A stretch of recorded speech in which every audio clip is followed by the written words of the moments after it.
My name is Dr. Ian Storch. I'm a board-certified gastroenterologist and osteopathic physician, and you are listening to Do or Do Not.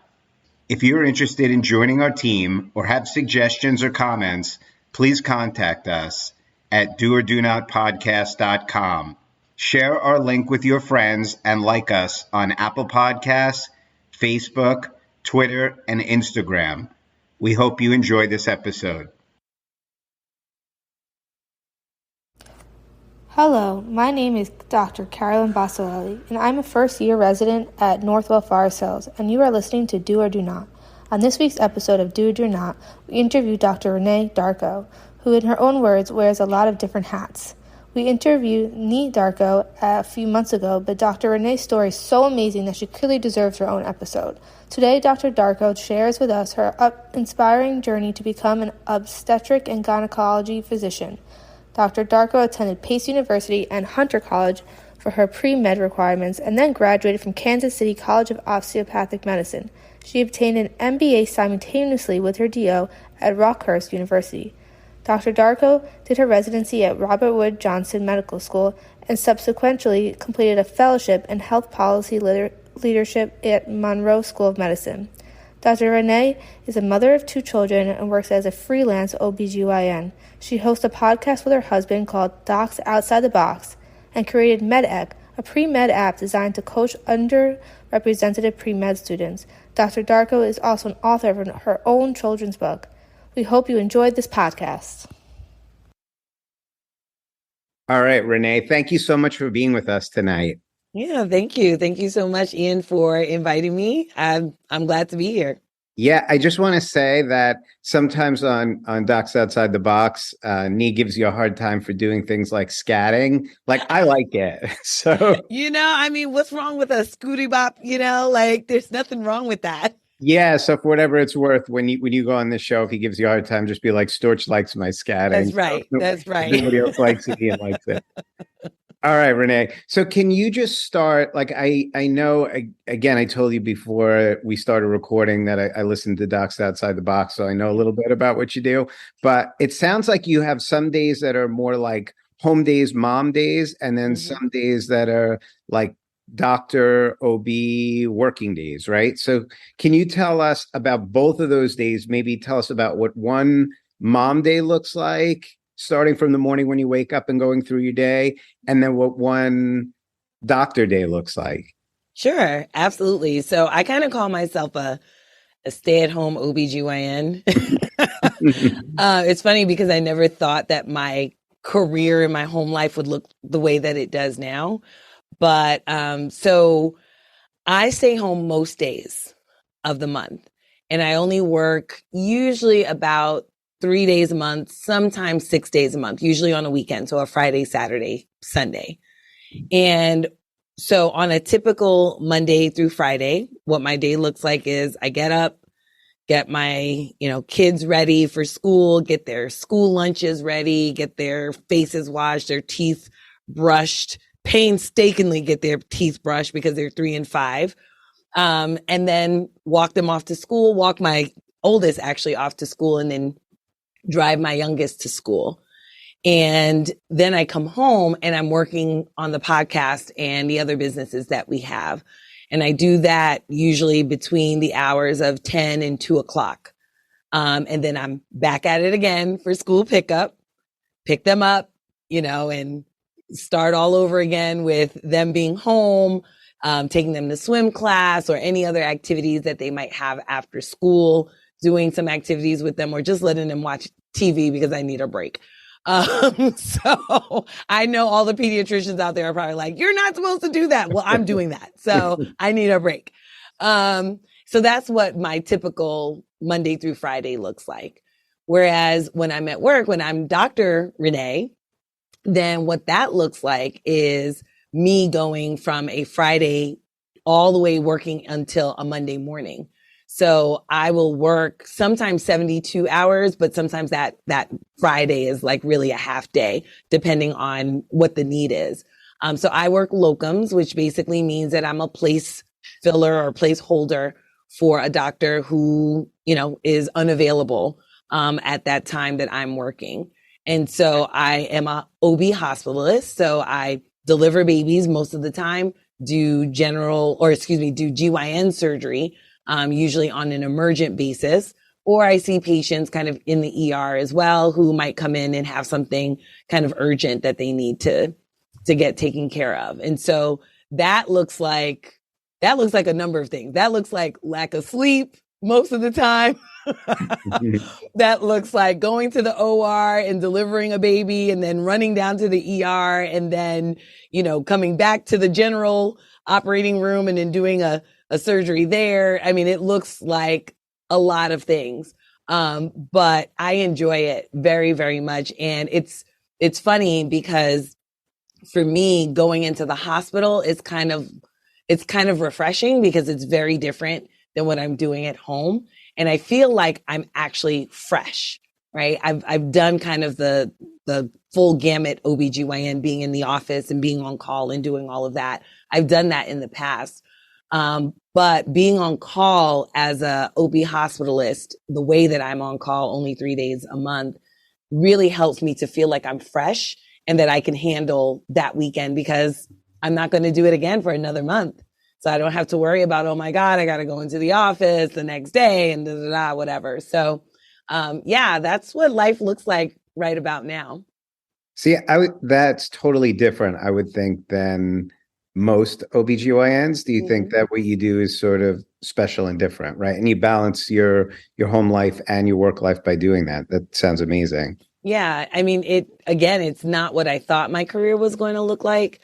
I was just saying to someone the other day that my career, I thought, was going to be dedicated to women's health, which it is. I obviously do women's health, but I realized that I kind of niched myself in doing locums.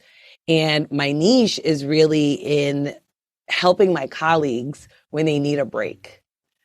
And so that's, I'm a doctor to other doctors in that sense, if that makes any sense at all.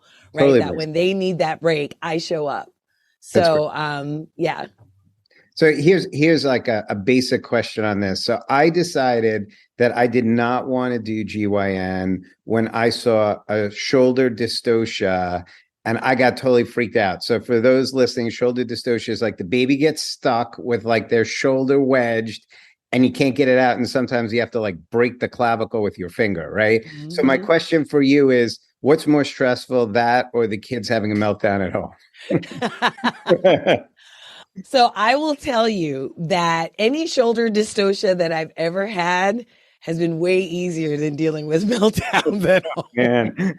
These shoulder dystocias, I mean, they cause stress, but usually you can get that baby out in about a minute if you need to, right? Like that's usually how it works.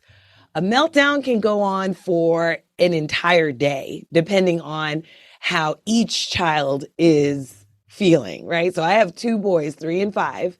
And so that can look different on any given day. And they can melt down about things that you wouldn't think that they would melt down about. It's like, you want a fruit snack? We're out of fruit snacks. I'm like, we don't have any fruit snacks. I don't know what to tell you, And so that lasts a very long time. So yeah. Not that I wish shoulder dystocias on anyone. I don't, but less stressful. Yeah. I take that any day. All right, Renee. I appreciate that. So can you tell us a little bit? We had Nee, as you know, on the podcast a while back. Can you tell us a little bit about some of the things that you do specifically? I know you have a children's book. Maybe you could tell us a little bit about that. That looked really cool. And then can you tell us a little bit about your podcast, your personal podcast, and Pre-Medical Strategies, which is a company that you have to help pre-medical students? Yeah, so I wear quite a number of hats. You mentioned Docs Outside the Box, which, I'm a co-host with my husband. But on my own, I do have Pre-Med Strategies, and Pre-Med Strategies was kind of born out of just, 20 years of working with pre-med students. I've been working with pre-med students since I was like a first-year medical student. And so it really just came out of the fact that a lot of people would gravitate towards me because of whatever reason, whatever vibe I was putting out there. But I would offer to do, to look at people's personal statements, help them with their interviews, help them with their strategy of applying to medical school, hence pre-med strategies. And so that started in about, I want to say 2000, it really started about 2014, but I didn't really get going until about 2017. And it's morphed, in the way that I work within pre-med strategies. But right now we have a signature program called MEDEC, which MEDEC stands for Medical Education Equity. And it's an app-based program. So I created an app where underrepresented students can literally come onto the app and interface with medical school recruiters, medical school diversity officers, and I'm looking to incorporate some medical students onto there as well. But what I was finding was that my own story of, being a young Black woman going into the pre-med realm, going to college and becoming overwhelmed. And then I was told in my first year of college that I should, go to graduate school and do something else. Well, thankfully I didn't do that. But unfortunately, that story has reverberated over and over and over again with so many of the pre-meds that I've met, many of them being underrepresented. And then we wonder why there is a diversity issue in medicine. But I'm sure there are a lot of factors, but that doesn't help. And so I created MEDEC specifically for that reason, because sometimes, the middleman doesn't necessarily give you the answer that you need or that you're looking for. And so going straight to the source, being the medical school recruiters or the diversity officers at medical schools, does help to give those students a different perspective on how they should be approaching their own journeys to medicine. So that's pre-med strategies. And again, our signature program is MEDEC. And then you mentioned my children's book. Right. Yeah. So that's cool. That's cool too. Yeah. Yeah. Like, where did that come from? Yeah. So what's really funny is that I never wanted to be an OBGYN. That was not my intention when I went into medical school. I was going to be a diehard pediatrician. That's what I was going to be. And I quickly got into my pediatric rotation and I hated it. I just found it boring. I was like, this medicine is boring. I don't feel like I'm doing anything. I'm seeing patients and then I'm writing notes and then I'm ordering. No offense to, to pediatricians. Oh, no. Everybody loves something different, right? Yeah. Yep. But to me, it just was not, that wasn't my bag, basically. And so I ended up falling in love with OB, but I still always have a love for children. I used to teach high school before I went into medical school. And so I wanted to write a book about kind of my own journey. And I wanted it to resonate to children who were younger, but most importantly, I wanted it to resonate to the parents. And I said, well, how can I write a book for parents? Because parents typically aren't looking for those types of books. But being a parent myself, I know I read a book every night, sometimes 2 and 3, depending on how persistent, somebody is for asking, that they want another story. And so I said, I know what I'll do. I'll write a children's book because parents read children's books. And so that's what I ended up doing. I wrote a children's book that is loosely based on my life. In the book, I end up being a pediatrician and not an OBGYN. But yeah, it's loosely based on my life. And it was a great experience writing the book and, looking at the illustrations and getting everything done. But yeah, it's available on Amazon if anybody wants it. It's called How Good Old Dr. V Came to Be. Yeah, I already ordered my copy. So I haven't read it yet. Yeah, I haven't read it yet, but it's coming. It's coming tomorrow. Yeah, awesome. Just to ask you one more question, Renee, to go back to the pre-med strategies, just so I could understand and maybe our listeners could understand. So let's say there is an underrepresented student listening to our podcast and listening to us talk, and that person says, wow, Renee seems awesome. and I really could use some help getting into med school. And they go on the website, like, what's the process and what is the service offer to those students? Yeah, absolutely. So to join the medic program is absolutely free. So what we offer is you get onto the platform, you go ahead, you complete your profile. Once you complete your profile, then you have access to the recruiters that we have on the app. But it's not just an app. So I keep calling it a program because it really is a program. We offer, different types of workshops. So yesterday, actually, we had a medical school info session for one of the schools that is on the app. And so we had the recruiters and some medical students on a virtual panel. And then we had pre-med students who were able to literally come up and ask their questions live.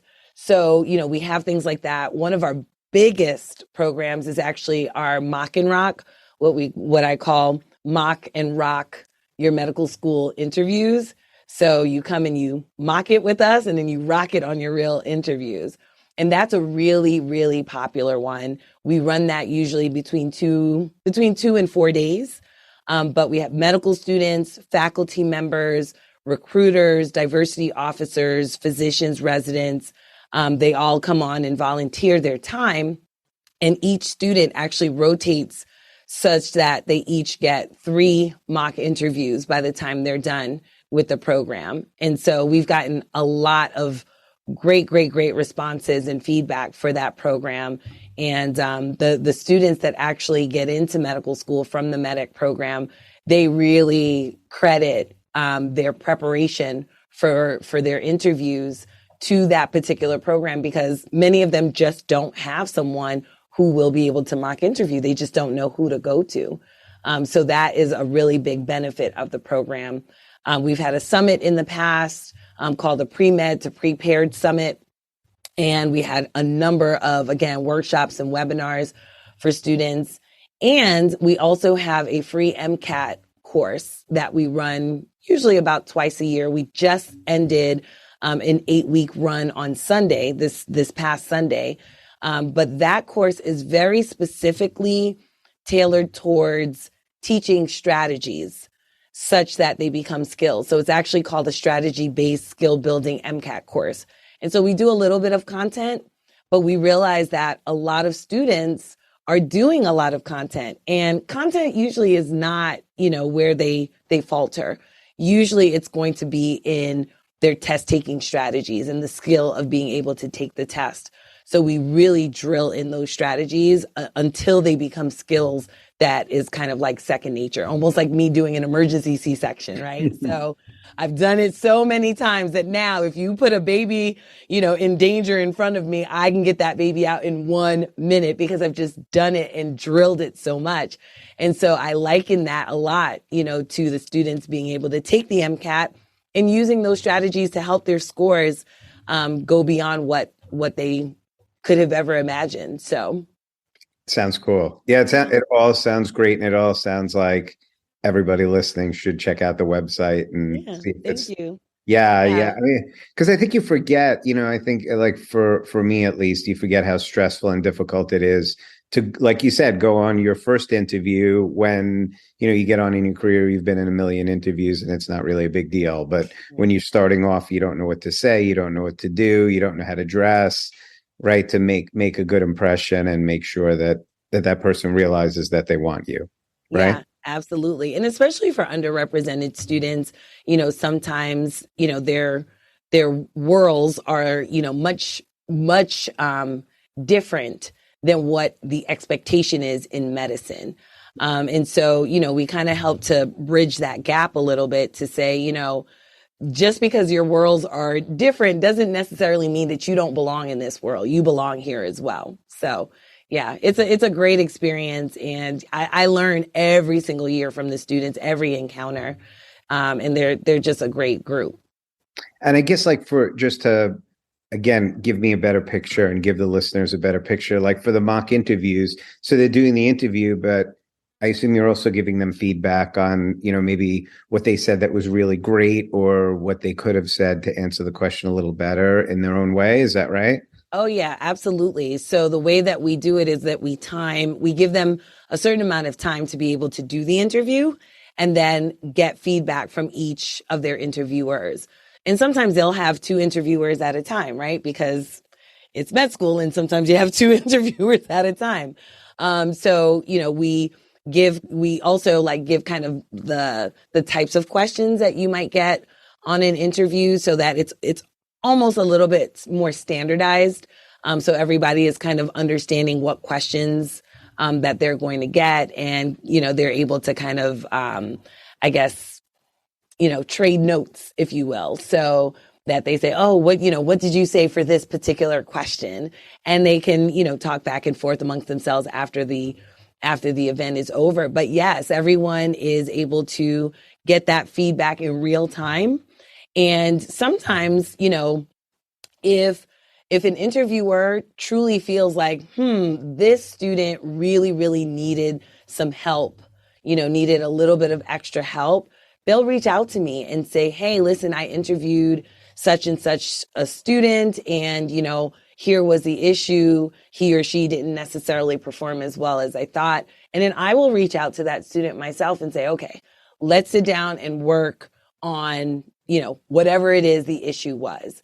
And so we'll sit down and we'll work on it. And sometimes I'll get some of my friends to, some of my doctor friends to interview that person again. And I say, I need you to interview this person, and we'll start the cycle all over again with that person on their own kind of personal track. So, I really try to tailor things to the student's needs. And, if a student is needing a little bit of extra help, if I can provide that, then I do. It sounds great. Yeah, it sounds really great. Renee, I want to talk a little bit about you now. Can you tell us where you grew up?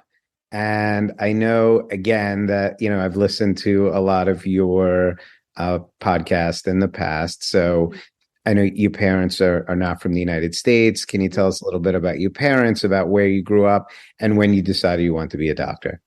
Absolutely. So I grew up in Brooklyn, New York. And if you know anything about Brooklyn, New York, there's nothing beyond Brooklyn, New York. There's one big wall. If you go beyond that wall, you're going to fall off. So basically, I'm a Brooklyn girl. And my parents actually came to the United States in the 70s, in the early 70s. My parents are from Haiti originally.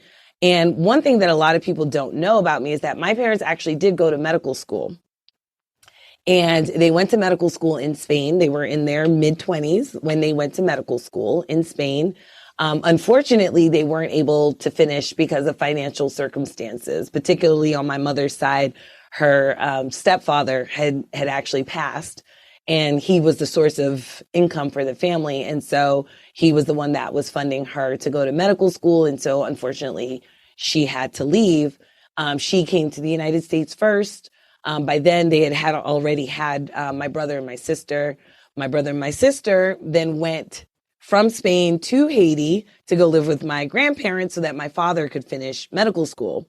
Well, my father, then realizing that his family was all over the world, said, that is not acceptable, and decided to leave medical school against his father's advice, and joined my mother in the United States. And until they could get themselves on their feet, buy their own house, then they brought my brother and my sister to the United States.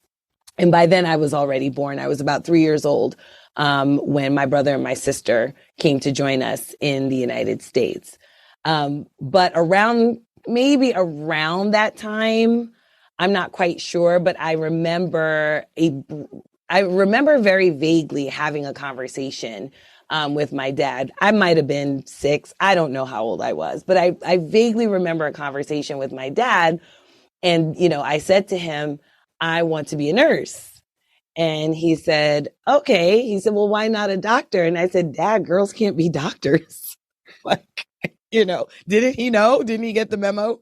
And he said, absolutely, girls can be doctors. And he might at that time have told me that my mother was in medical school and that he was in medical school. I don't remember. But when he told me that girls could be doctors, I said, okay, then I want to be a doctor. Now, that is like 3 or 5 or 6 year old Renee. But when I really, really, really decided I wanted to be a doctor, I think was at the point at which I was in college and I was essentially told by my pre-med advisor that I should do something else. And I had to have a real heart to heart with myself. Like, do I really want to do this or not? And I decided that that was what I wanted to do. And, you know, I often tell students that, one, if that's what you want to do, don't be discouraged. You know, if a door closes in front of you, find another door that is ajar, even if it's just slightly open, just find another door. But I also tell students, if you think you know, if you think you'll be good at something, even if you're not that thing yet, if you think you'll be good at something, you're probably going to be very passionate about it. And so when we think about why we want to become doctors, I tell students all the time, don't just think about why you want to be a doctor, but think about why you would be a great doctor, you know, and figure out what the characteristics are about you that will make you a good doctor. Because that will tell you, I think I'm going to be good at this, you know? So yeah, you can be compassionate, you can be empathetic, you can be all of those things, but those are the things, those are the characteristics that let you know, yeah, I think I would be really, really good at this. And so I think you start there with the why you want to be a doctor. I think you have to know that that's something that you think you would be really good at, plus the other perks of taking care of people, meeting new people, learning new things, you know, learning the human body. But yeah, I think that it was at that point, it was at that critical point that I said, I think I would be good at this, and I don't want to go and do a master's and do something else because that's not what I want to do. So what did you do then, Renee? So this person told you, and I think a lot of us have had a similar experience, and it's definitely, I get like chills thinking about like my similar experiences, but obviously that didn't resonate with you, this person telling you that you shouldn't be a doctor, and you decided you're going to do it. How did you go forward from that point? Well, I will tell you, that day I went back to my dorm room, called my parents from a payphone, and your audience probably was like, what's a payphone? But called them from a payphone and cried and bawled my eyes out. I had no clue what to do. I was 18 years old. I had no clue what to do. But my parents told me just to, you know, don't listen to her, keep going. The problem was that they didn't know what to do either. Mm-hmm. You know, they had gone to school in Spain years ago, but they didn't know the system in the United States of how to get into medical school. And so I flailed around for quite a number of years, probably about another 2.5 years.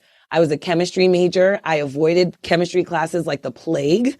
And after a while, I found myself in a physics class, which I promptly got a D in, but I found myself well, that's better than the F I got in chemistry. So, but I found myself in a physics class with a young lady who was a little bit older than I was.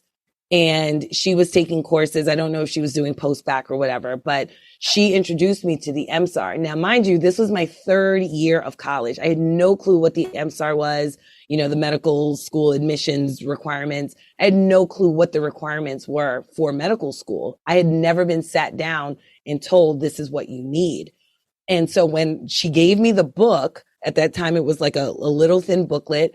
And I went back to my dorm room and read it and bawled on the floor because I realized I wasn't anywhere near even just getting to medical school because many of the prerequisites I hadn't even touched yet. I hadn't done organic. I hadn't done any of that. And I was not doing well in physics. And it wasn't until a friend of mine said, hey, why don't you talk to whatever administrator was on campus who was very good with the students. She was just someone who was very personable. And I said, you know what? I'm going to go and talk with her.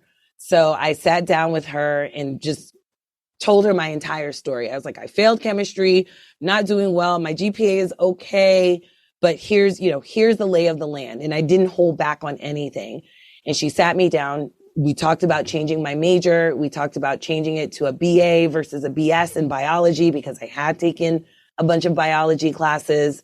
I decided on the BS, but that would mean that I would stay in college an extra year, just kind of based on the classes that I took. And so I decided to stay in college that extra year.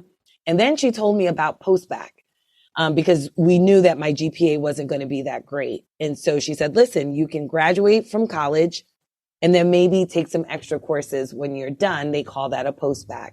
And so that's what I ended up doing. I ended up doing a couple of postbac years total between finishing college after that 5th year and getting into medical school was about a 4-year stint.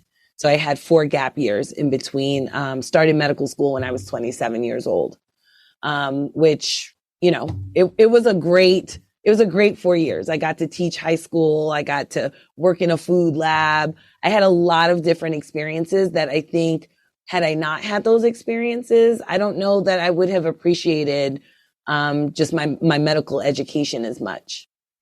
So Renee, just to fill in a couple of details, where did you go to college, and then where did you do your post-bac work? Yeah, so I went to college at Pace University out in Pleasantville, New York, and then I did my post-bac at Hunter College in New York City. Okay, so then my next question is, when did you find out about osteopathic school, and when did you meet Nee, right? And then tell us a little bit about a Brooklyn girl going to Kansas City. Oh, right? And absolutely. the decision, right? Yeah. The Brooklyn girl who, you know, she fell off. She fell off the face of the earth when she left Brooklyn. So wait, what was your first question? Let me go back. So the first question is, tell me about when you found out about osteopathic school and your application process. Start with that. Right. So I met a young lady while I was studying for the MCAT.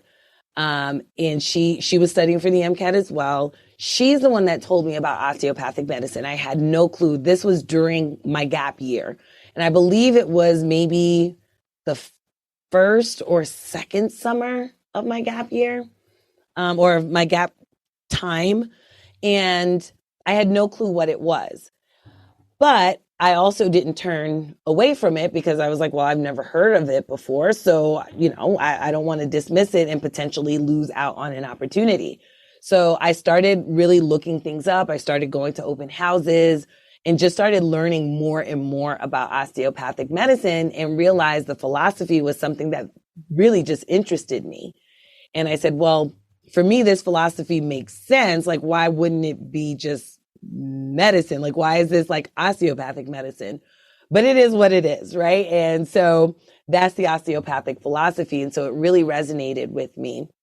And I went to an SNMA conference, the Student National Medical Association. And there is where I met my mentor, Dale Sanders. And he was, I think he was maybe a resident at the time, but he was doing a workshop. And I decided to go to that workshop on osteopathic medicine. And that's where I met him. And he really helped me to understand even more about just the process of going to an osteopathic school and being an osteopathic physician.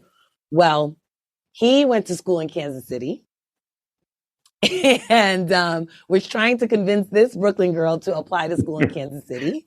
And I said, and verbatim, I said to him, I am not riding a cow to school. Like, that is not happening.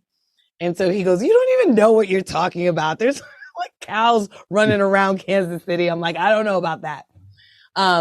But what I didn't know at the time was that at the same time that I was applying, there was a young man who was also applying, and this young man lived in New Jersey. And he applied to medical school in Kansas City. And when he got to Kansas City, he knew no one. He didn't know Dr. Sanders. He didn't know anyone there. But when he got there, there was a group of students who are Student National Medical Association chapter at Kansas City who saw him and said, why is it that you're here and we don't know? Because apparently they had kind of this relationship with the admissions office that whenever there was an African-American student coming to campus, that they would kind of be the welcome committee, show them around and things like that. And so they took him under their wing and put him together with Dr. Sanders. And so one day I get a call, and it's a young man saying, "Hey, my name is Nee, and I applied to Kansas City. I got accepted. I heard that you got accepted too. Dr. Sanders told me to call you." And so that's how I met my husband, was actually over the phone. He was still in New Jersey at the time. I was still in New York. By that time, we had moved from Brooklyn to Long Island. So I guess there was life outside of Brooklyn. But yeah, that's how we met. We actually met over the phone and then finally met in person in Kansas City and went to school together and finished out our 4 years there together. So now tell me a little bit about just the experience of, again, a Brooklyn girl, not being cliche, but a Brooklyn girl living in Kansas City. What was that like? And did you do rotations? Did you come back to New York for your rotations, or did you stay around there? Well, that was the plan, was to come back. So, being again from Brooklyn, from New York, and just wanting to go there and come back really quickly to my family, I had in my mind that I would spend only 2 years in Kansas City. Well, I got to Kansas City, and part of the reason that I chose to go to school in Kansas City, because I did get a number of acceptances, both MD and DO schools. But I chose to go DO. I know ACOM would love this. I chose DO. But I did choose to go to DO school because, again, I really just loved the philosophy of osteopathic medicine. And I thought that the school would be a really good fit for me. When I got to Kansas City on my interview, I realized that it was in a very urban area, and it was very similar. That area was actually very similar to the area that I grew up in Brooklyn. So I didn't feel it all out of place, if that makes any sense. I just kind of felt like, okay, I could do this. It was smaller than New York, but it was still kind of that city feel, but without all of the distraction of family and all these other things. So, being from Brooklyn and going to Kansas City wasn't as big of a change as I thought that it would be. And so when I got there, I decided as well to then do a dual degree. And my dual degree is Master's in Business Administration. And at that time, and I still believe to this day, this is what they do, but Kansas City University has they have a policy where if you're going to do the dual degree, that you have to finish in 4 years.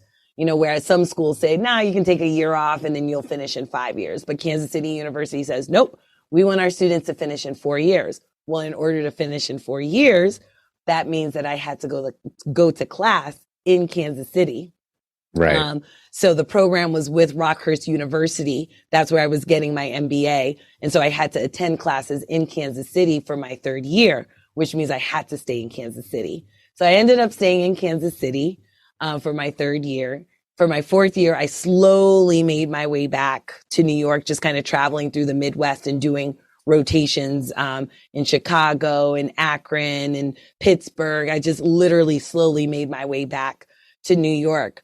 But since being in medical school, I found that it was a very good way for me to travel and to get out of that comfort zone of being like, I'm from New York, and this is what I know, and I don't want to look, anywhere else. I don't want to be anywhere else.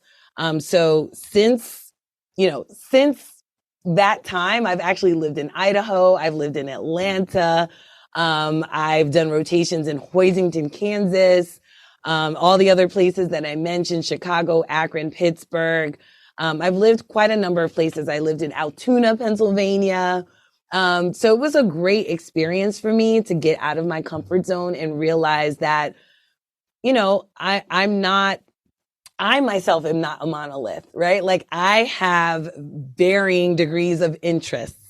And it really would be a disservice to myself to not explore those interests. And so that's what I've done kind of with my life so far. I think that's awesome. And I have this discussion with students all the time. I think doing exactly what you did gives you so much more out of your medical experience because you get to see other places and experience other people, right? Yes, absolutely. I mean, you learn so much about different populations. Let me tell you, the population in East New York, Brooklyn is not the same as Idaho. Okay. It's not the same as Blackfoot, Idaho. Blackfoot, Idaho is a place that has, I think, 15,000 people. It has a very small hospital, 25-bed hospital. It's just very, very, very different, very nature, and people are out and doing activities, and that's just not my experience growing up. And so I had a wonderful time. I met wonderful people, still have friends today, from Idaho, from my Idaho experience. And I wouldn't trade it for the world. That's awesome. Renee, so how did you decide on OBGYN? What really drew you to OBGYN? And then tell us how you picked your residency and where you ended up doing your training. Yeah. So, like I said before, I did not want to be an OB. That was literally the last thing I used to say. Oh my gosh, I was so ignorant. But I used to say, I do psychiatry before I do OB. Not that there's anything wrong with psychiatry, but that's what popular. I used to say. Yeah, psych's popular now. Yeah. So ignorant. But as I mentioned, I got into my pediatric rotation, and I didn't enjoy it. And the funny thing is that OB was my last rotation of my third year. And if you know anything about the timeline of medical school, you really needed to pick what you wanted to do before that last rotation. And so I go into my last rotation of OBGYN of my third year, literally rolling my eyes, because I'm like, I'm not going to like this. I'm going to hate it. I don't want to do this. And I did my first delivery, and I was hooked. I was absolutely amazed and hooked. Then we went to the operating room and did a delivery there, and I was even more hooked. Then we went to the office and we did a bunch of procedures, and I was like, oh my God, this is amazing. Like, I'm never doing the same thing, over and over and over. It's not mundane. It's, there's a lot of versatility in OBGYN that I didn't realize. And so, again, for your listeners out there who are pre-meds or, early in their medical school careers, like, don't close your eyes to something because you think you know what it is. You may have no clue what it is. So keep yourself open. And I was very glad to have that experience and not to cut myself off, of OB to the point where, having the experience, I would have had a good experience, but I would have talked myself out of it. But I did grapple a little bit with that switch. And my fourth year, I ended up doing 2 more pediatric rotations, and 2 more OBGYN rotations. And I did that because I, again, was so but I always said I wanted to be a pediatrician, but I really don't like it. I wanted to make sure that I really, really, really wanted to switch to OB. And so my last pediatric rotation was pediatric ER. And I was like, all right, I'm done. I'm tapping out. I can't do this. And so I went to OB. Yeah, Renee, just to echo what you said, I'm always so much more impressed with the second year student that says that they don't know what they want to do than somebody that says they want to do derm, something like that, right? Yes, it's so true. Right, the one that says that they don't know what they want to do, I'm like, that's the right answer. That's excellent. Don't be embarrassed. That's the right answer. Right. Because there is this notion that apparently, you should know what you want to be before you go into medical school. And I'm like, that is absolutely the wrong answer because you haven't been exposed. So how would you know? So, yeah. All right, Renee. So how'd you pick your residency? What drew you to residency? And tell us where you went. And also we touched on this a little bit with Nee, and I know I keep asking very long questions, but we touched on it with Nee when we interviewed Nee. And the man perspective is sometimes a little different than the woman perspective, of course. So tell us, why you didn't couples match? Like, what made you decide to do a separate match? Yeah, and how that went. That's been a big discussion on the podcast. Actually, we just recorded one today, which it's gonna be a hot one. But man, right? Just give us a little teaser. Yeah. Yeah, absolutely. So, Nee and I were dating in medical school. We started dating actually the second semester of our first year. I don't know what he told you, but he kissed me first. He said he kissed you first. I think that's yeah, sure. So we started dating, but we weren't really as serious, to the point where we felt like we needed to couples match. It is a conversation that we had, and that's kind of the teaser of the podcast episode that we have coming up. We did actually have a discussion, but it was more so after the match process was going on. And, I just was like, I wonder if it would have been a good idea to couples match. And, it wasn't really something that I had looked into, but I did wonder. And I ended up choosing choosing the places where I would do residency just kind of by, where I thought I would like to live. So I chose, I think Chicago was one city, New Jersey, New York, and I forget where else. I might have chosen a couple of programs in Atlanta as well. Just some places that I thought, if I'm going to live somewhere and not be necessarily in school, but like working and things like that, I'd like to know kind of what it's like to live in a city that maybe I've never lived in before. But I also did give myself an option to be closer to home and back with my family because I had been away for so long. I ended up doing my residency. I matched at, now it's called Rockhurst University, but at the time it was called the University of Medicine and Dentistry of New Jersey, UMDNJ, at Robert Wood Johnson Medical School. And so that's where I ended up doing my residency. It was in New Brunswick, New Jersey, close to New York, about maybe an hour and a half away from my parents. So I was actually able to see my parents very frequently, much more frequently, obviously, than in medical school. So that made a huge difference for me. Nee, on the other hand, went out to Atlanta. And so, that became an issue because now we had a long distance relationship. And our long distance relationship had actually started really in the fourth year of medical school because we started doing away rotations and we weren't doing away rotations in the same cities. There was a point he was in Michigan and I was in Akron and, so we were kind of long distance for at least a year and a half before residency. And so being long distance for residency definitely exacerbated, issues that we already had in the relationship. The maturity factor, obviously, the stress factor of residency and just having to perform and be good and, not break down. And he was in a program where they had categoricals and prelims. He came in as a categorical, which basically is kind of like, that's your permanent spot. Whereas prelims, that's not necessarily your permanent spot. You might get a permanent spot if you do really well. But that program was also one where you could lose your categorical spot and then become a prelim if you didn't perform.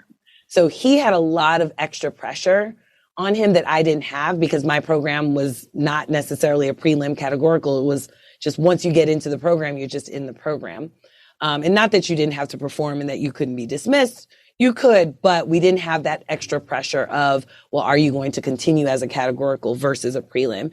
And I remember that first year was extremely, extremely tenuous for us because of the pressure that he had, but also because I had a really hard time adjusting to residency. My residency program, I will say this candidly, I felt that it was at times malignant and wasn't very conducive to the learning process. I felt like there were times that I was being hazed, times that I literally was not allowed to go to the bathroom or eat, things like that. And that going through that by yourself is already an issue, but then having someone who's going through a very similar stressful experience and then having a long distance relationship doesn't make for a very good relationship. So we didn't have a lot of nights on the phone where we would, say I love you and good night, to say the least. Yeah, I think just to your point, and getting back to what we said before, I think people see, surgeons and OBs at the end of the path saying, wow, that's great. They have such a nice life and, they have a nice earning potential and a nice job. But it's really, and again, forgetting about the fact that you're in a malignant program, like that's horrible. But like just in general, it's hard, right? Like at any general OB program, it's high stress. Any surgical specialty, OB and general surgery, which you're both in, are very stressful things to go through. And then you got two people in the same relationship doing similar stressful things. That's got to be It was very hard. It was very and you hard. didn't see each other. Yeah. So, and I definitely, went through it. In that first year, I actually quit my residency. I put in my resignation. And I was talked out of it by the chair of my department, who I had so much respect for and still do. He's, just he's just someone that I very highly respect. And so I decided I would stay in the program. And thankfully, it got a lot better for me.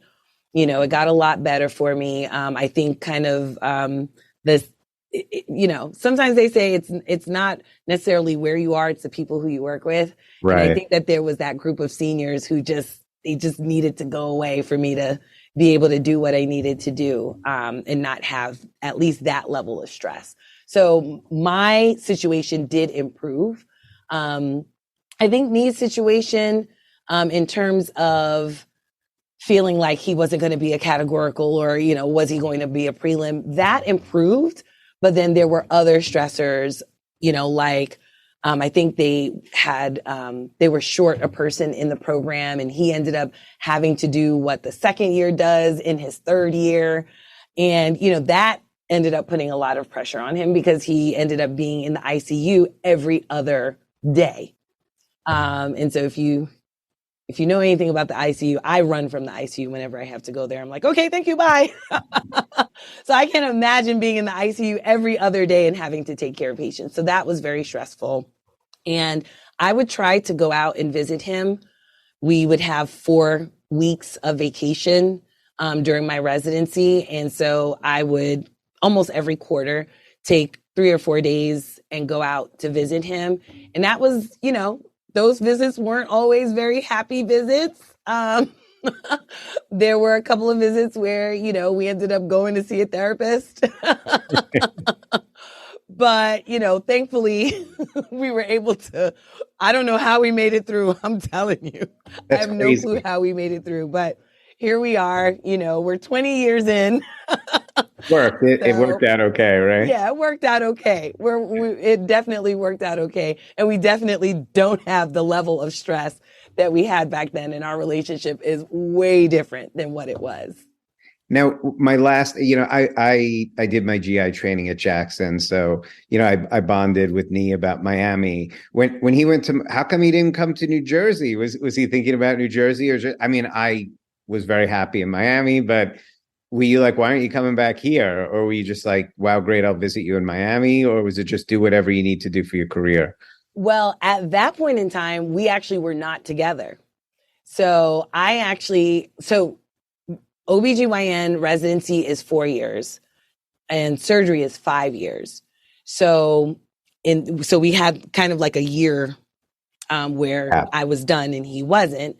And so I graduated in 2010. I ended up actually moving to Atlanta where he was, not because of him, actually. It just so happened that I got accepted into a health policy program, a health policy fellowship. And I was always very interested in health policy. Actually, my last year of medical school, I spent the last 2 months of medical school out in Washington, D.C., doing a health policy rotation. And so I wanted to kind of continue on that vein because I thought my career was going to go a totally different way. I thought I was going to be in academic medicine, maybe move my way, through government. That's where I was going. So I got an opportunity to work with a former U.S. Surgeon General in his program at Atlanta. Wow. at the same program that Nee was at Morehouse School of Medicine. So I ended up in Atlanta. The relationship was still very tenuous at that point in time. And so we ended up parting ways. He ends up going to Miami. And then I end up moving to Idaho. Wow. Yeah, I ended up moving to Idaho. Then he comes crawling back. Listen, my wife will tell you a similar story, I'm sure. Yeah. So we ended up actually getting back together that year that he was in Miami, maybe kind of like the second half of that year that he was in Miami, and I was in Idaho. So, and we ended up making our way. I ended up making my way back to Atlanta, and he started doing locums and traveling. And that was the year that we ended up getting engaged, got married, and the rest is history. That's awesome. That's awesome. Great stuff. Again, thank you for sharing it with us. I know some of it, the bumpy stuff, we talked about it earlier. The bumpy stuff is always the hardest part to talk about, but I think it's the thing that the listeners get the most value out of. It's not always, rainbows and puppies and everything nice. It's work for anything that's worth doing, right? Absolutely. It really is a lot of work. And, I know people look at Nee and I now and they're, like you said, they're like, oh, you guys are so funny. You're so cute together and things like that. I'm like, you should have known us in the Right. mid 2000s. You would not be saying that right now. So funny. So funny. Renee, again, thank you so much for spending all this time with us and telling us your whole story. Can you just tell us, usually our grand finale question is, can you give us one piece of advice that you were given from someone else, whether it's your parents, someone in college, in med school, residency, anywhere, that you found valuable, that you think our listeners would get value from as well? Yes. And this comes to mind because I got a message on Instagram from a young man that I don't know, who is the son of my late high school chemistry teacher. And unfortunately, my chemistry teacher passed when this young man was pretty young. And so somehow on the internet, he found me and he found his father's name. I guess he was Googling his father's name and he was like, how are you guys related? And I said, oh, he was my chemistry teacher in high school. And he was from Ghana. My chemistry teacher was from Ghana. His name was Dr. Harold Afriye. And he used to say this to us all the time. He would say, you must persevere. And it's a very simple thing, right? You must persevere. But oftentimes I think about Mr. Afriye or Dr. Afriye saying, you must persevere, because no one is guaranteed to help you walk through your journey. There's not necessarily always going to be someone who is going to hold your hand. And so you've got to find that perseverance within yourself to be able to do it. And perseverance doesn't mean you have to do it alone. Perseverance means you just got to want to do, or you just have to do what is necessary to be able to reach that goal. And so for me, it looked like talking to different people, getting information, going to another administrator outside of my pre-med advisor. It meant, meeting someone who was studying for the MCAT who told me about osteopathic medicine. It meant being in that physics class and talking to that young lady about what the medical school requirements were. It means going to the SNMA conference and meeting a DO and him becoming my mentor, which then led me down another path, meeting my husband and all of these things. You have to persevere.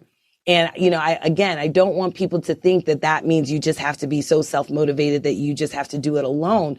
No, it means you got to be really smart and strategic about getting to your goal, but you have to keep that goal in mind and put all pride aside when you need to, and persevere. I love it, Renee. That's spectacular advice. So good. And again, not just from your mentor, but like channeled through you and your experience. I think that's awesome. Yeah. Renee, again, thank you so much for spending time with us tonight. I really do appreciate it. Absolutely. Thank you so much for having me on. And just my last for anyone listening, Docs Outside the Box, obviously, you and me, just a great fun time. I always listen on the way to work in the morning. and tell us just for 2 seconds, my last question for you. You have a reality TV show coming out? Can you tell? Well, we called it a reality TV, but it's really more a reality video series that we're doing through Docs Outside the Box. And so we're kind of recording or documenting what it's like for a doctor to look for a job, right? So I always look for what is missing. Oftentimes we write about what doctors do. And so that was why I wrote my children's book about, okay, well, how did you become a doctor? So I didn't want to do another thing about what doctors do, right? I go into, the L&D and deliver babies, but how do you look for a job as a doctor? What is that process? What does that look like? And so that's kind of the first episode that we did. And it'll be on social media. We don't have a network that's going to pick it up just yet. Hopefully that will change, but it's called Doctors for Hire. And so look for it on social media coming out in the coming weeks. We're going to drip it out in about 5 to 7 minute segments. So cool. Yeah. Again, thanks again, Renee. I appreciate your time. Yeah. Thank you. Thank you, Ian. All right, Renee. Thank you again. I know you're probably tired and busy and all this kind of stuff like I am, but again, I really think the students are gonna value you. And I don't know if you want me when you talk, I'll cut this obviously later, but when you're talking about you and Nee being separated, for that time, do you want me to cut that? Are you okay if I leave it? Okay. Yeah, no, I'm I always feel I hope I'm not going down a rabbit hole and making you don't feel uncomfortable. No. I don't think that's anything that's oh my gosh, it's so personal. Yeah. No, I think it's you need that real candor. Yeah. I agree. Yep.